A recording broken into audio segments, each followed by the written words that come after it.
Let's understand a very simple concept, that is median of a triangle. For that, there is a statement. To understand this statement, I'll take a triangle ABC. Now on side BC, I'll take a point, that is point D, which is the midpoint of side BC. Okay. Now look at vertex A and midpoint D. I'll join that vertex A and the midpoint. So I'll get a segment. Now this segment is said to be as median. तो median होता क्या है? Median एक segment होता है जो vertex को touch करेगा और उसके ऑपोजिट साइड के मिड पॉइंट को टच करेगा। ठीक है, जैसे यहाँ पे जो मैंने एग्जांपल आपको दिया, ठीक है, look at this vertex A, there are 3 vertex, तो मैंने पहला वर्टेक्स ए लिया एंड उसका ऑपोजिट साइड, वर्टेक्स ए का opposite side is BC, fine, and D is the mid point of side BC। तो वर्टेक्स से लेके मिड पॉइंट तक अगर मैंने एक सेगमेंट ज्वाइन किया, वो सेगमेंट को हम बोलते हैं median. I hope this concept is clear to everyone. Now, having understood what is a median, let's understand the meaning of centroid. Okay. AD is the median over here. We'll understand the meaning of centroid. Now, there is a definition of the centroid. I want everyone to go through the definition once, then I'll explain. Okay. To understand the statement, I'll take a triangle, that is triangle ABC again.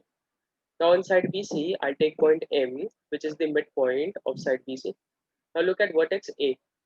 Now from that vertex to the opposite side ka midpoint, that is M, if I join a segment, okay, I join that, I'll get a segment. Now that segment is said to be as median. Now tell me, triangle में कितना median draw कर सकते हैं?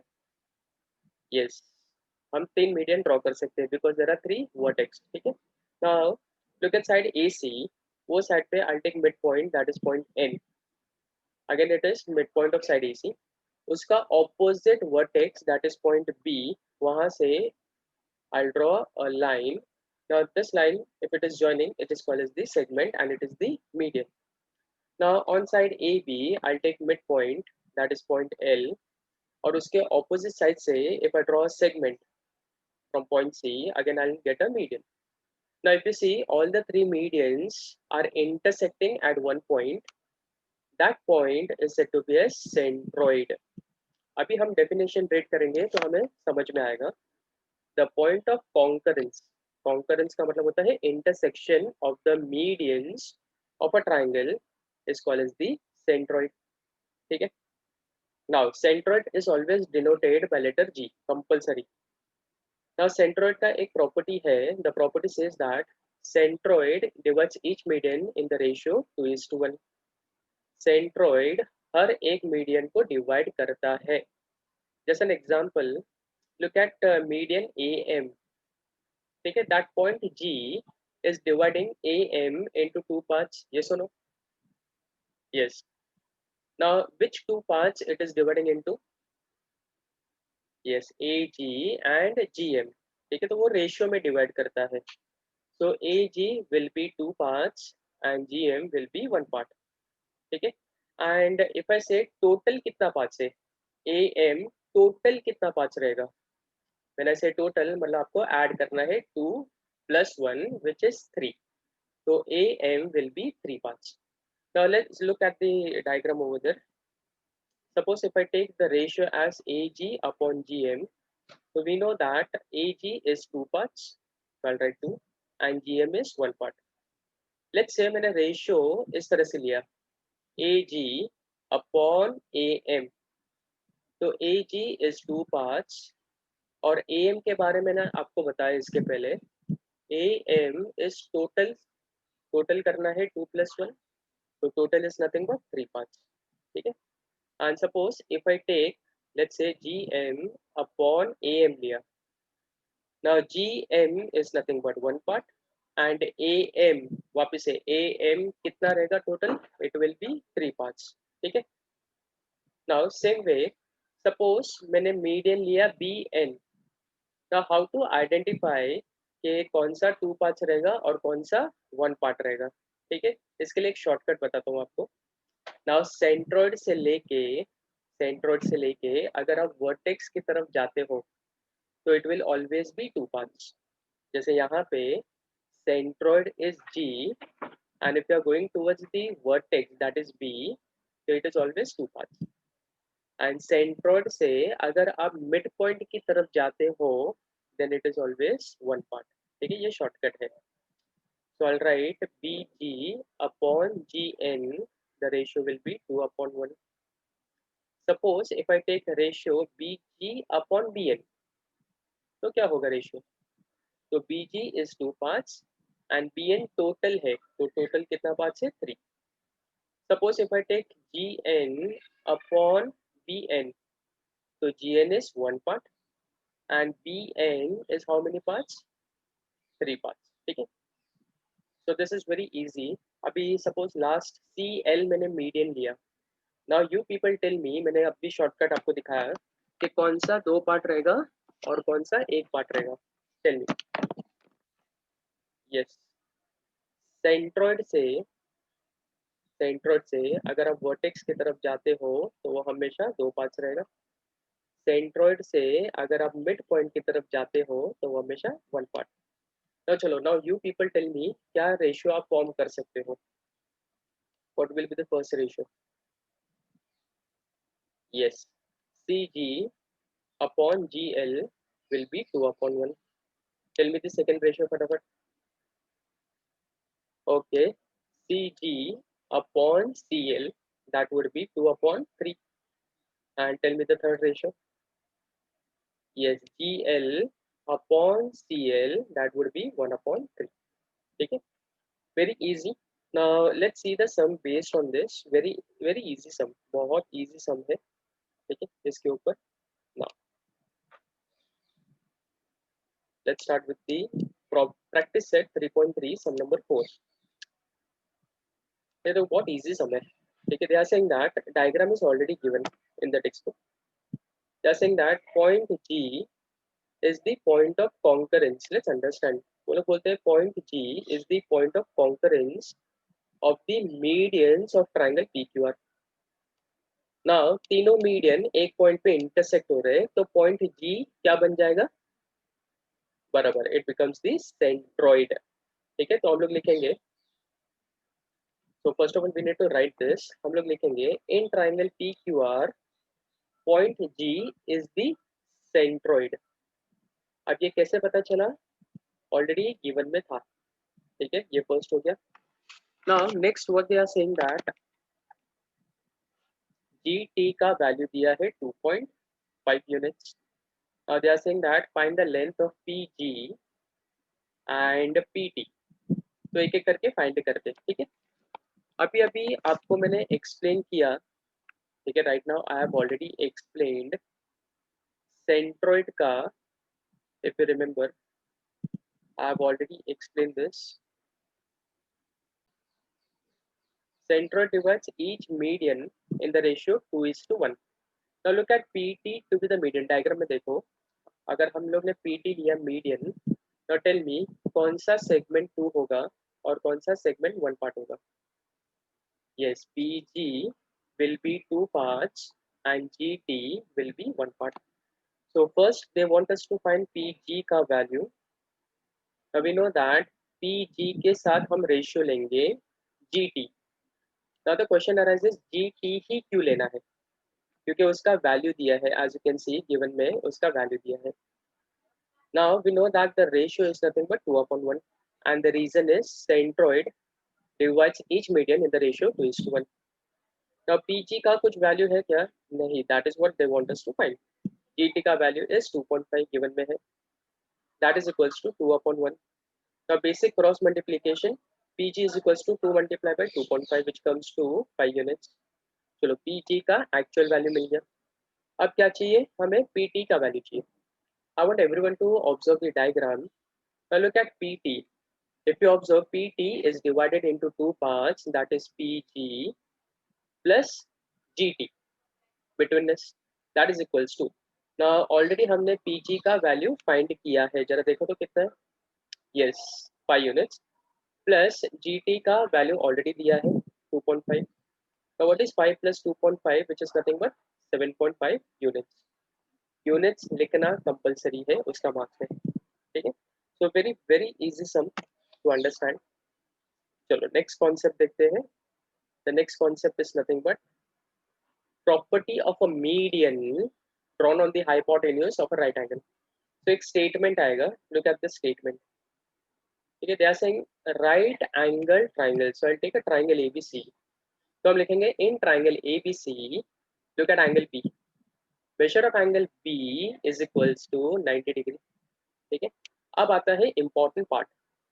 Look at the statement. The length of the median on its hypotenuse. तो diagram से identify the hypotenuse.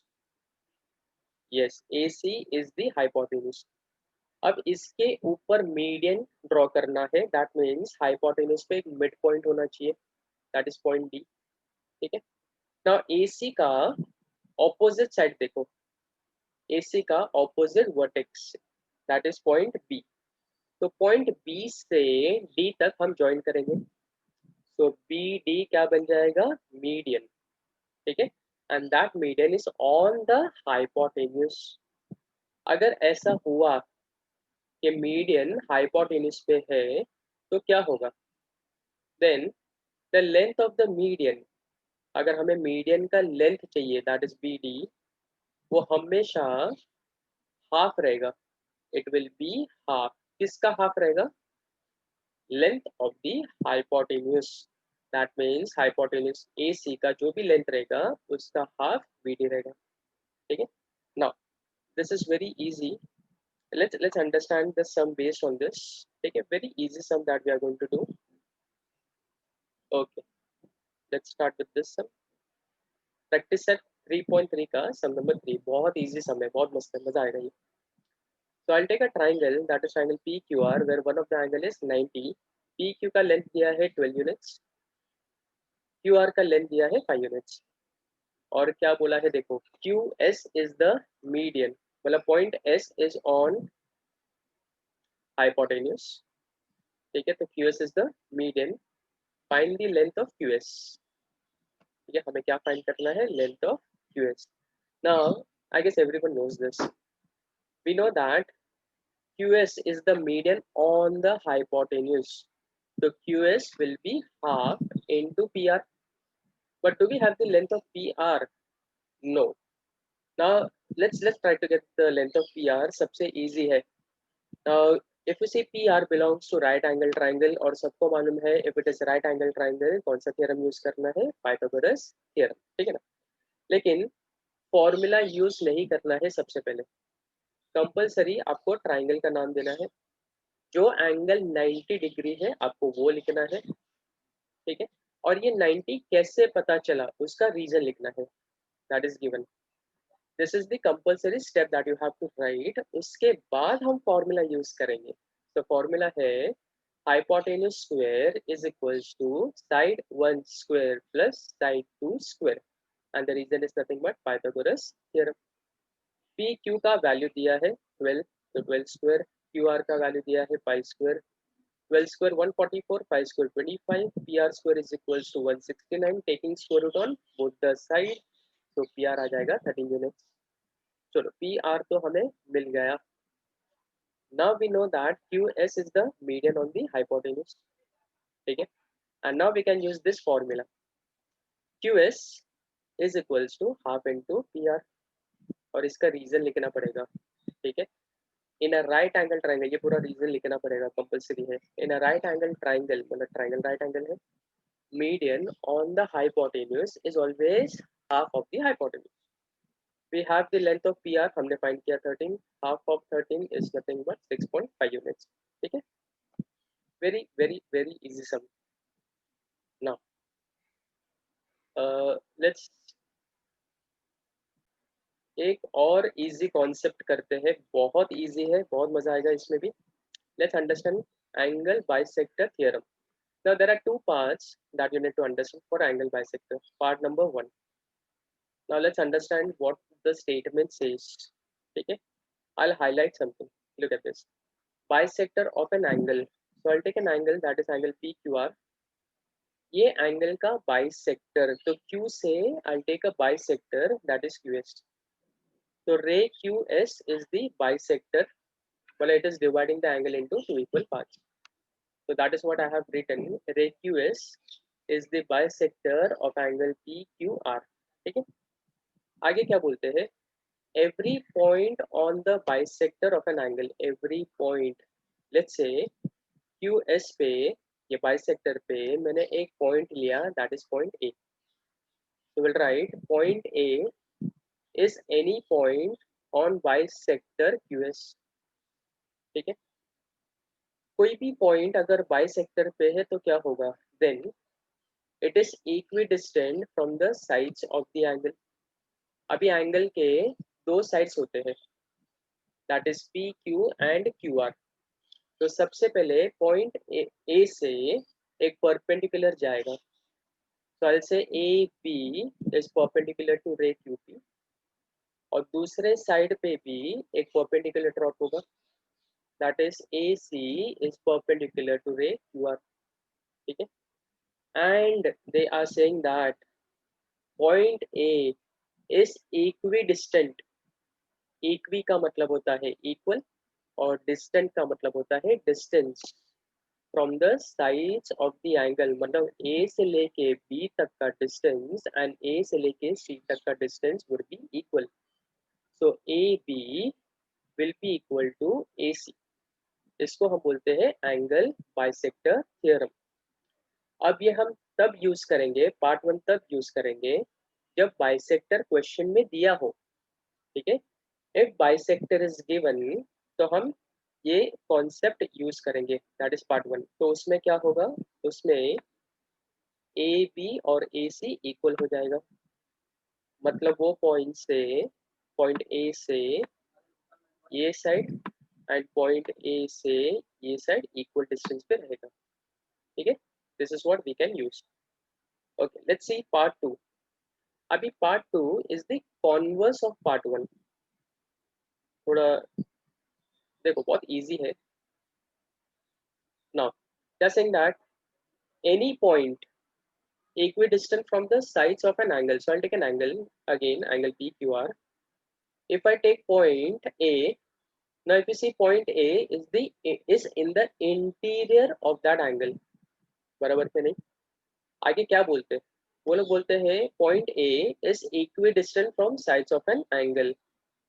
मतलब सबसे पहले तो ये परपेंडिकुलर होना चाहिए. तो I'll write AB perpendicular to PQ and AC perpendicular to QR. अगर ऐसा हुआ, ठीक है, एंड अगर वो पॉइंट इक्वी डिस्टेंट रहा साइड से, मतलब ए बी और ए सी अगर इक्वल है, if AB and AC are equal, then what will happen? Then that particular point will lie on the bisector of the angle. ठीक है, ये वाला पॉइंट एंगल का बाइसेक्टर के ऊपर रहेगा. So ray QA will become bisector of angle PQR. So these two angles will be equal. थोड़ा confusing है, वापस से एक बार बोलता हूँ, ध्यान से सुनना. कोई भी पॉइंट अगर साइड से इक्वल डिस्टेंस पे है, then that point will lie on the bisector. अब ये पार्ट टू कभी यूज करना है हमें? जब भी हमें बाइसेक्टर प्रूव करना है. क्वेश्चन में बाइसेक्टर नहीं दिया और अगर हमें बाइसेक्टर प्रूव करना है, तब हम ये वाला पार्ट टू यूज करेंगे. ठीक है, चलो देखते हैं पार्ट वन और पार्ट टू कैसे यूज करना है. Very easy sum. 3.4 का sum number one. In the given figure, मतलब already figure is given to us. They are saying that point A is on the bisector. देखो already point A bisector के ऊपर है. ठीक है, मतलब बाइसेक्टर दिया गया है. So this is what I am going to write, that point A lies on the bisector. ठीक है, this is what is given to us. अगर पॉइंट ए बाइसेक्टर के ऊपर है, ठीक है, that means part वन हम यूज करेंगे. So we know that it is equidistant ठीक है, point A is equidistant from the sides of the angle. So point A is equidistant from ray yx and yz. इसको हम बोलते हैं angle bisector theorem. This is part 1. ठीक है. Now ax का value is given as 2. They want us to find the value of az, the length of az. ठीक है. now we know that point A equal distance पे है, तो ax is equals to az. therefore ax का value अगर 2 है तो az का वैल्यू भी कितना रहेगा, 2 centimetre. as simple as that. तो यहाँ पे हमने कौन सा यूज किया, पार्ट 1. पार्ट 1 क्यों यूज किया, क्योंकि बाइसेक्टर दिया गया था. ठीक है. अब हम देखते हैं how to use part 2. Okay, चलो क्वेश्चन देखते हैं. They are saying that angle RST is 46 degree, PT is perpendicular to ST and PR is perpendicular to ray SR. Segment PR is congruent to segment PT. ठीक है. Find measure of angle RSP. अब बोलोगे sir ये तो कितना easy है. We know that RSP is half of angle RST. लेकिन problem ये है, पूरे क्वेश्चन में कहाँ पे भी रे एसपी एंगल बाइसेक्टर नहीं दिया है. So as for now, ray SP is not the angle bisector. ठीक है. तो हमें इसको सबसे पहले एंगल बाइसेक्टर प्रूव करना पड़ेगा. तो पार्ट 2 हम यूज करेंगे. ठीक है. पार्ट 2 में मैंने आपको क्या बोला, वो पॉइंट से इक्वी डिस्टेंट होना चाहिए फ्रॉम द साइड्स. तो as you can see in the diagram, PT and PR are equal, which is given to us. ठीक है. नाउ अगर कोई पॉइंट इक्वी डिस्टेंट है साइड से, एंगल के साइड से, तो वो पॉइंट किसके ऊपर रहेगा, बोलो जरा. यस, वो पॉइंट एंगल के बाइसेक्टर के ऊपर रहेगा. ठीक है. so we'll write therefore point P lies on bisector of angle RST. ठीक है, वो एंगल का बाइसेक्टर के ऊपर रहेगा. चलो हम लोग ने प्रूव किया कि P किसके ऊपर है, बाइसेक्टर के ऊपर है. तो ऑब्वियसली रे SP क्या बन जाएगा, it will become the bisector of angle RST. अब हो गया, इजी है. अब वो एंगल बाइसेक्टर बन चुका है. Now if it is angle bisector, now we know that angle RSP is half of angle RST. ठीक है.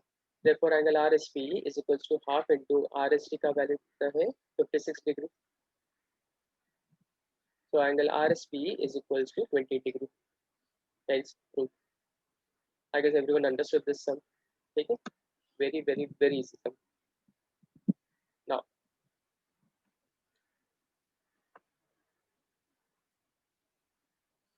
okay, very simple concept we will be doing now. Let's understand similar triangles. To understand similar triangle, ठीक है, first I'll take this concept. Understand this. पता है ये starting में मैंने बताया था आपको. Look at the circle. ठीक है. What I'll do, I'll try to fit one circle into another, and you can see it exactly fits into another. ठीक है. Let's see star or square exactly fit होता है कि नहीं. Yes, as you can see, it is exactly fitting into each other. Now my question to everyone, आपके हिसाब से ये exactly fit क्यों हुआ एक दूसरे के अंदर, बोलो. क्या रीजन हो सकता है कि वो exactly fit हुआ. Okay, yes, because they have same shape and same size. तो हमें मालूम है figures having same shape and same size are said to be as congruent figures. ठीक है.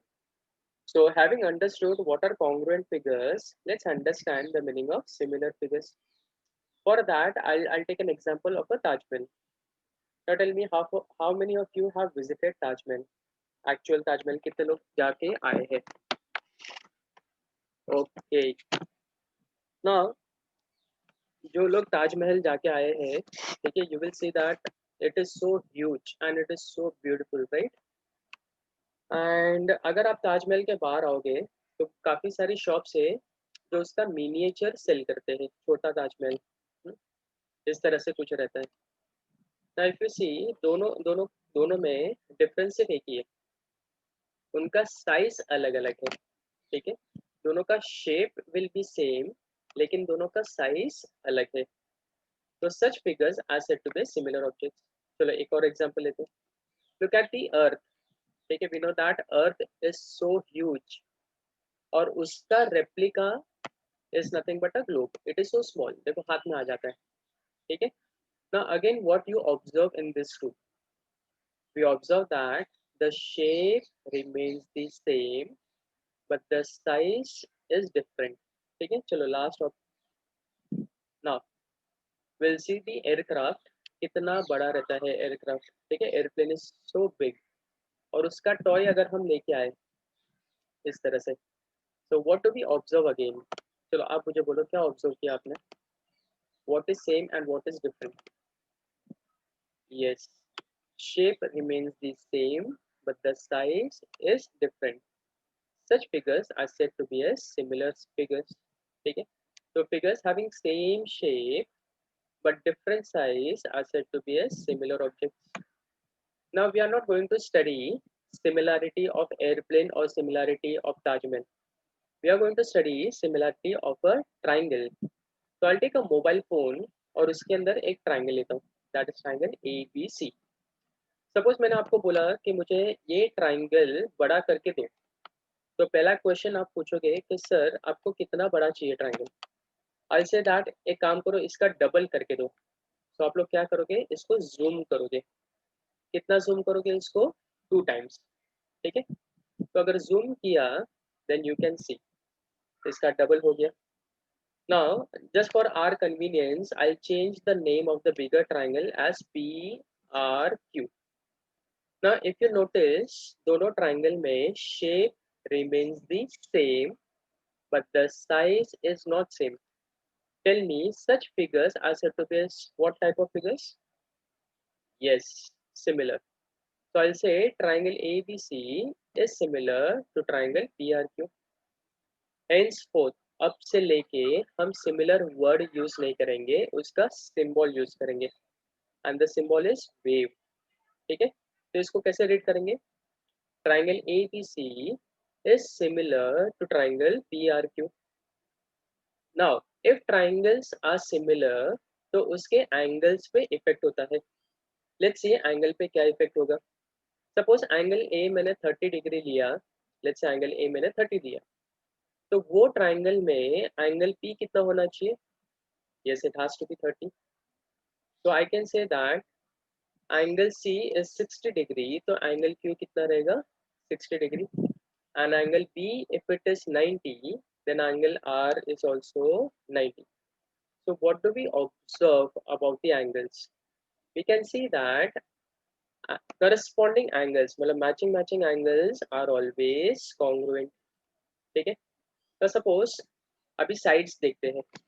ठीक है, एंगल का तो हम लोग ने देख लिया, अभी देखते हैं साइड्स पे क्या इफेक्ट होता है। Suppose if I take AB as 8.5 centimetre, इसका मैंने डबल किया। नाउ टेल मी 8.5 का डबल कितना? यस 17। तो मुझे आप बताओ वो दूसरे बड़े वाले ट्राइंगल में कौन सा साइड 17 होगा, बोलो जरा।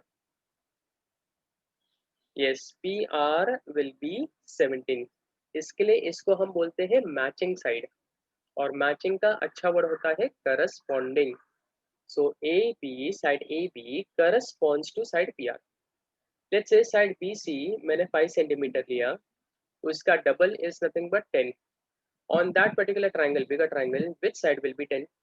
Yes, RQ will be 10 centimeter, तो ये matching side हुआ, corresponding. And if AC is 10, तो tell me PQ कितना रहेगा? It will be 20. ठीक है? Now what do we observe over here? जैसे angles congruent हुआ, sides congruent नहीं हो रहा है। ठीक है? As you can see clearly, एक side छोटा है और एक साइड बड़ा है, तो साइड्स कभी कॉन्ग्रुएंट नहीं होगा। तो एक काम करते हैं, एक एक्सपेरिमेंट करते हैं। हम इसका है ना रेशियो निकाल के देखते हैं कि क्या होता है। लेट्स सी, रेशियो निकाल के कुछ समझ में आता है कि नहीं। तो इफ करस्पॉन्डिंग साइड्स का रेशियो लेते हैं। If I take A B, उसका रेशियो करस्पॉन्डिंग में आएगा P R. So 8.5 upon 17 which comes to 1/2। चलो दूसरे तो करस्पॉन्डिंग साइड ले लो। I take B C upon are Q, that is 5/10 which comes to 1/2. And last corresponding side AC upon PQ, which is nothing but 10/20, 1/2. Okay, so what do I observe over here? I can see that when the triangles are similar, उसके corresponding side तो congruent नहीं हुए, लेकिन जब मैंने उसका ratio लिया तो देखो रेशियो congruent हो गया। So I can say that AB upon PR is equals to BC upon QR is equals to AC upon PQ. इसको हम बोलते हैं corresponding sides of similar triangles are in proportion. ठीक है, इसका रीजन है corresponding sides of similar triangles are in proportion. Proportion का मतलब होता है ratios are equal, as you can see. So again I am saying angles will always be equal, लेकिन उसके करस्पॉन्डिंग साइड इक्वल नहीं होते। लेकिन जब मैं उनका रेशियो लेता हूँ तो रेशियो हमेशा इक्वल होता है। ठीक है, okay, let's move ahead. Let's see some examples. Suppose they are saying triangle ABC is similar to triangle QRP. Now this time they have not given the diagram. ठीक है, अभी हमें मालूम है अगर ट्राइंगल सिमिलर है तो उसके corresponding sides are in proportion, मतलब उनका रेशियो इक्वल रहेगा। नाउ सपोज लेफ्ट वाले ट्राइंगल में से अगर मैंने फर्स्ट सेकंड लिया, ए बी लिया, ठीक है, तो राइट वाले ट्राइंगल में से हमें फर्स्ट सेकंड लेना है, दैट इज क्यू आर। तो रेशियो आएगा A B upon Q R, ये इक्वल होगा। सपोज मैंने फर्स्ट ट्राइंगल में से बी सी लिया, सेकंड एंड थर्ड, तो दूसरे ट्राइंगल में से आपको सेकंड एंड थर्ड लेना है, तो इसका रेशियो आएगा that is B C upon P R, that is equals to, suppose first triangle में से है मैंने फर्स्ट एंड थर्ड लिया, तो सेकेंड ट्राइंगल में से आपको फर्स्ट एंड थर्ड ही लेना है और इसका रेशियो आएगा तो ए सी अपॉन क्यू। ठीक है, और इसका रीजन है corresponding sides of similar triangles. इसको शॉर्ट में हम लिख सकते हैं as C S S T, that is corresponding sides of similar triangle. ये एग्जाम में चलेगा शॉर्ट फॉर्म में लिखा तो। ओके, अभी हमें करस्पॉन्डिंग साइड्स तो पता चल गया। Coming to corresponding angles. Now angle A, look at angle A. Angle A is congruent to angle Q. Angle B will be congruent to angle R and angle C will be congruent to angle P. इसका reason है corresponding angles of similar triangle. इसको short में हम लिख सकते हैं CAST, cast. ठीक है, ये एग्जाम में चलेगा। So I guess this particular concept is completely clear to everyone. ठीक है, okay. Let's see the sum में बहुत easy sums है। ये ऑलरेडी इसके प्रीवियस इसमें किया था, तो ये आप खुद से कर सकते हो। This you can do it for homework. Look at this sum, ये एग्जाम में आएगा। They are saying that there is a triangle XYZ जिसका length XY is 4 centimetre, XZ is 5 centimetre and YZ is 6 centimetre. Further they are saying that triangle XYZ is similar, मतलब जो दूसरा triangle रहेगा वो बड़ा triangle रहेगा। ठीक है, because shape will be same but size will be different. Triangle PQR में एक साइड दिया है that is PQ which is 8 centimeter. Further they are saying that find the length of the remaining sides of triangle PQR. क्योंकि triangle PQR उसका remaining sides अभी कौन सा है, एक तो है PR और दूसरा है QR. ठीक है, so we know that both the triangles are similar. We'll start with that. So triangle XYZ is similar to triangle PQR. Reason is given. We know that if the triangles are similar, उसका जो corresponding sides है तो उसका ratio will be equal. तो ratio निकालेंगे। Suppose मैंने x Y लिया तो उसका रेशियो क्या आना चाहिए दूसरे ट्राइंगल में से पी क्यू। तो आएगा X Y upon P Q is equals to, चलो दूसरा रेशियो बोलो क्या आना चाहिए फटाफट। Yes, Y Z upon Q R. And third ratio क्या आना चाहिए बोलो फटाफट। Yes, X Z upon P R. और इसका रीजन मैंने आपको बताया था शॉर्ट फॉर्म में सी एस एस टी। ठीक है, corresponding sides of similar triangle. अब देखते हैं वैल्यूज दिया है कि नहीं। एक्स वाई का वैल्यू है क्या, हाँ है 4, तो एक्स वाई के बदले आ जाएगा 4।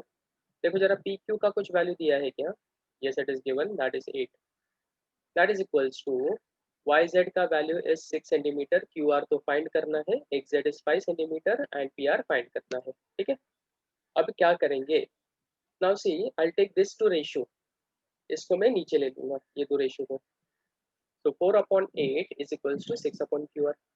सबसे सिंपल क्रॉस मल्टीप्लीकेशन, तो 4 multiply by Q R is equals to 6 multiply by 8। हमें जिसका वैल्यू फाइंड करना है I keep it as it is, 6 8 जा 48 डिवाइडेड बाई 4, 4 1 जा 4, 4 12 जा 48, तो 12 centimetre will be Q R. चलो क्यू आर तो मिल गया। Now is it possible for you people to find length of P R. ठीक है, so again we can take the ratio. अभी वापस से ये वाला रेशियो ले सकते हैं हम लोग। तो 4 अपॉन 8, अभी पी आर फाइंड करना है ना, तो 4 upon 8 is equals to 5 upon P R, again cross multiplication फटाफट करो। 8 5 is 40 divided by 4 which comes to 10 centimetre.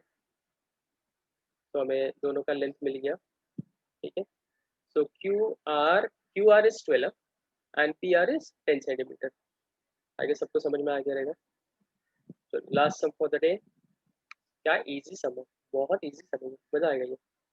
they are saying that draw a sketch of pair of similar triangles। अभी similar triangle draw करना कौन सी बड़ी बात है। तो एक छोटा ट्राइंगल लेंगे, एक बड़ा ट्राइंगल लेंगे, और उनको नाम दे देंगे। label them, show their corresponding angles by same signs। ठीक है, तो angle A, both the triangles are similar हमें पता है, तो angle A will be congruent, तो ये हमें दिखाना पड़ेगा विद द साइन। देखो वहाँ पे साइन से दिखाना है। Angle B will be congruent to angle Q. ठीक है, और देखो साइन वैसे ही होना चाहिए। And angle C will be congruent to angle R. ठीक है, तो इफ यू सी साइन अगर आप देखो तो अलग अलग है। यहाँ पे आप सर्कल नहीं कर सकते, यहाँ पे आप सर्कल नहीं कर सकते, वरना ये दो एंगल सेम हो जाएगा, हमें अलग अलग साइन दिखाना पड़ेगा। ठीक है, चलो नेक्स्ट। और इसका रीजन सबको मालूम है, सी ए एस टी। आगे क्या बोलते हैं, show the length of the corresponding sides by the numbers in proportion. अभी दिस टाइम हमें नंबर्स असाइन करना है, you can assign any numbers. Just an example for A B, if I take 4 centimetre, तो P Q हमें मालूम है उसका double होगा, दैट इज 8। ठीक है, तो इसका रेशियो लेंगे हम लोग, तो A B upon P Q proportion में बोला है। आप बोलोगे सर रेशियो क्यों ले रहे हो आप, बिकॉज इन द क्वेश्चन अगर आप देखो तो लोग बोलते हैं corresponding sides in proportion. Proportion means ratio दिखाना है, रेशियो इक्वल, तो इसके लिए मैं रेशियो ले रहा हूँ। तो A B upon P Q. ठीक है, सपोज मैंने बी सी लिया 5 सेंटीमीटर, तो क्यू आर विल बी 10, तो that is equals to B C upon Q R. A C 6 ले लेते हैं, तो पी आर कितना हो जाएगा 12, that is equals to A C upon P R. ठीक है,